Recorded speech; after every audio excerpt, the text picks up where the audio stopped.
എല്ലാവർക്കും നമസ്കാരം. ഇന്നൊരു നാടൻ പലഹാരമായ അവൽ വിളയിച്ചത് എങ്ങനെയാണ് തയ്യാറാക്കിയെടുക്കുന്നത് നോക്കാം. നല്ല മയമുള്ളൊരു അവൽ വിളയിച്ചതാണ് ഞാനിന്ന് കാണിച്ചു തരുന്നത്. വളരെ ഈസിയാണ് ഇത് തയ്യാറാക്കിയെടുക്കാനായിട്ട്. അതുപോലെ തന്നെ ഇത് ഞങ്ങളുടെ സൈഡിലൊക്കെ കല്യാണങ്ങൾക്ക് തലേദിവസം വീട്ടിൽ കാപ്പിയുടെ കൂടെ കൊടുക്കാറുള്ളതാണ് അവൽ വിളയിച്ചത്. എനിക്ക് വളരെ ഇഷ്ടമുള്ളൊരു നാടൻ സ്നാക്കാണ്. അപ്പോൾ അധികം താമസിയാതെ ഇതെങ്ങനെയാണ് തയ്യാറാക്കിയെടുക്കുന്നത് നോക്കാം. ഇവിടെ ഞാൻ അവൽ വിളയിച്ചതിന് വേണ്ടിയിട്ട് 250 ഗ്രാം വെളുത്ത അവലും 250 ഗ്രാം ശർക്കരയുമാണ് എടുത്തിട്ടുള്ളത്.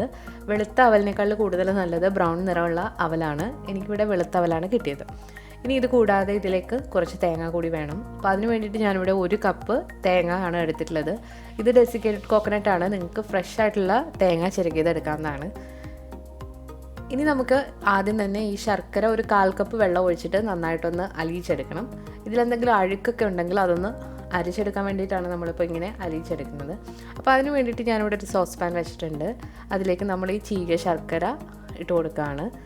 ഇതിലേക്കൊരു 1/4 കപ്പ് 100 ml വെള്ളമാണ് ചേർത്ത് കൊടുത്തിട്ടുള്ളത്. ഇതിനി ചെറിയ തീയിലിട്ട് നന്നായിട്ടൊന്ന് ഉരുക്കിയെടുക്കണം.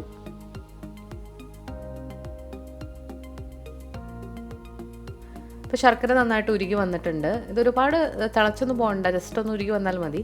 ഇനി ഇത് നമുക്കൊരു പാത്രത്തിലേക്കൊന്ന് അരിച്ച് എടുക്കാം. അപ്പോൾ ചൂടോടെ തന്നെ അരിപ്പയിലേക്ക് ഒഴിച്ചു കൊടുക്കുകയാണ്.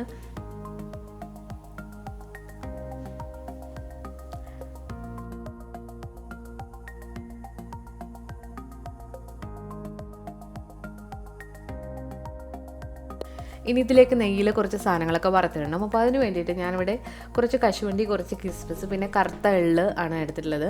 നിങ്ങൾക്ക് ഇതിൽ പൊട്ട് കടലയും ചേർത്ത് കൊടുക്കാവുന്നതാണ്. ഞാനിവിടെ അത് ചേർക്കുന്നില്ല. ഇവിടെ കുട്ടികൾക്ക് അത് കടിക്കാനായിട്ട് ഇഷ്ടമല്ല, അപ്പോൾ അതുകൊണ്ട് അത് ചേർക്കുന്നില്ല. പിന്നെ വേണ്ടത് ആവശ്യത്തിനുള്ള നെയ്യാണ്. ഇതൊരു പാത്രത്തിലിട്ട് നന്നായിട്ടൊന്ന് റോസ്റ്റ് ചെയ്തെടുക്കുക. അപ്പോൾ നമ്മൾ ഈ മുന്തിരിങ്ങയും അണ്ടിപ്പരിപ്പിൻ്റെ കൂടെ തന്നെ എള്ളും കൂടി ചേർത്തിട്ടാണ് മൂപ്പിച്ചെടുക്കുന്നത്. അപ്പോൾ എള്ള് ചേർക്കുമ്പോൾ ഒരു പ്രത്യേക ടേസ്റ്റാണ്. അത് കൂടി ഒന്ന് മൂപ്പിച്ചെടുക്കുക. അപ്പോൾ എല്ലാം മൂത്ത് വന്നിട്ടുണ്ട്. നമ്മൾ തീ ഓഫാക്കി ഇനി അടികട്ടിയുള്ളൊരു പാത്രത്തിലേക്ക് നമ്മൾ നേരത്തെ തയ്യാറാക്കി വെച്ചിരിക്കുന്ന ശർക്കര പാനി ഒഴിച്ചു കൊടുക്കുകയാണ്.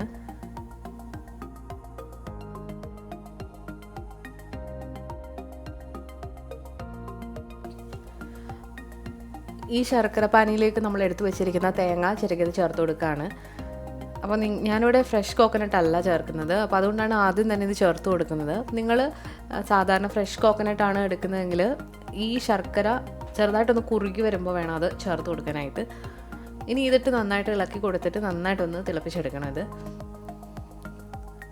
അപ്പോൾ ഈ ഒരു മിക്സർ ഒരുപാട് അങ്ങ് കട്ടിയായി പോകരുത്.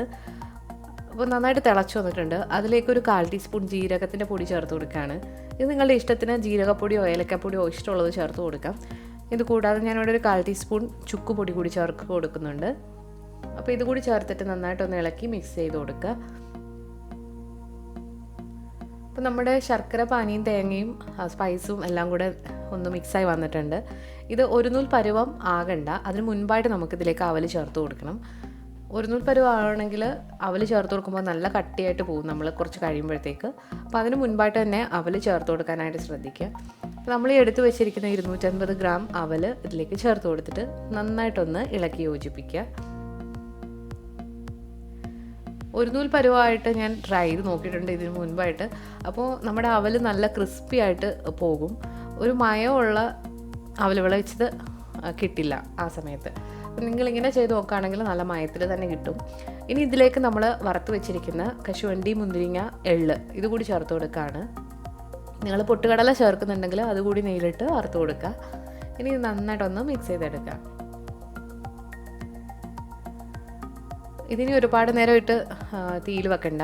അപ്പോൾ തീ ഓഫ് ചെയ്തതിന് ശേഷം ഇത് നമുക്ക് തണുക്കാനായിട്ട് മാറ്റി വെക്കാം. അപ്പോൾ ഇതിൽ നമ്മൾ വെള്ളത്തിൻ്റെ അംശമൊന്നുമില്ല, എല്ലാം ഡ്രൈ ആയിട്ടാണ് ഉള്ളത്. അപ്പോൾ നമ്മളിതിന് എയർ ടൈറ്റ് ആയിട്ടുള്ള കുപ്പികളിൽ അടച്ചു വെച്ചിട്ട് എത്ര നാൾ വേണമെങ്കിലും യൂസ് ചെയ്യാം. അപ്പോൾ ഇതൊക്കെ പെട്ടെന്ന് ഉണ്ടാക്കി വെച്ചാൽ തീരുന്ന ഒരു സ്നാക്കാണ്. അപ്പോൾ കുട്ടികൾക്കൊക്കെ കഴിക്കാൻ കൊടുക്കാനായിട്ട് പറ്റിയ നല്ലൊരു ഹെൽത്തി ആയിട്ടുള്ള സ്നാക്ക് തന്നെയാണ്. അപ്പോൾ വളരെ ടേസ്റ്റി ആയിട്ടുള്ള അവൽ വിളയിച്ചത് ഇവിടെ റെഡി ആയിട്ടുണ്ട്. ഈ ഒരു അവൽ വിളയിച്ചത് നല്ല മയമുള്ള അവൽ വിളയിച്ചതാണ്. ഒരുപാട് ക്രിസ്പി ആയിട്ട് വേണമെന്നുള്ളവർക്ക് പഞ്ചസാരയുടെ പാനി ഒന്നുകൂടി നൂൽപ്പരുവാക്കിയാൽ മതിയാകും. അപ്പോൾ ഇത് പഴത്തിൻ്റെ കൂടെയൊക്കെ കഴിക്കാനായിട്ട് നല്ലൊരു ടേസ്റ്റിലുള്ള സ്നാക്കാണ്. അപ്പോൾ എല്ലാവരും ട്രൈ ചെയ്ത് നോക്കിയിട്ട് നിങ്ങളുടെ ഫീഡ്ബാക്ക്സ് അറിയിക്കാം. അപ്പോൾ ഈ എളുപ്പമായിട്ട് തയ്യാറാക്കാൻ പറ്റുന്ന അവൽ വിളയിച്ചതിൻ്റെ റെസിപ്പി നിങ്ങൾക്ക് ഇഷ്ടമായിട്ടുണ്ടെങ്കിൽ ഈ വീഡിയോ ലൈക്ക് ചെയ്യാനും ഷെയർ ചെയ്യാനും അതുപോലെ തന്നെ നിങ്ങളുടെ ഫീഡ്ബാക്സും കമൻസും ഒക്കെ കമൻസിലൂടെ അറിയിക്കാനും മറക്കരുത്. പുതിയതായിട്ട് ചാനൽ കാണുന്നവരാണെങ്കിൽ സബ്സ്ക്രൈബ് ചെയ്തതിന് ശേഷം റൈറ്റ് സൈഡിലായിട്ട് കാണുന്ന ബെൽ ഐക്കൺ കൂടി ഒന്ന് ക്ലിക്ക് ചെയ്യണം. പുതിയൊരു റെസിപ്പിയായിട്ട് വീണ്ടും വരാം. താങ്ക്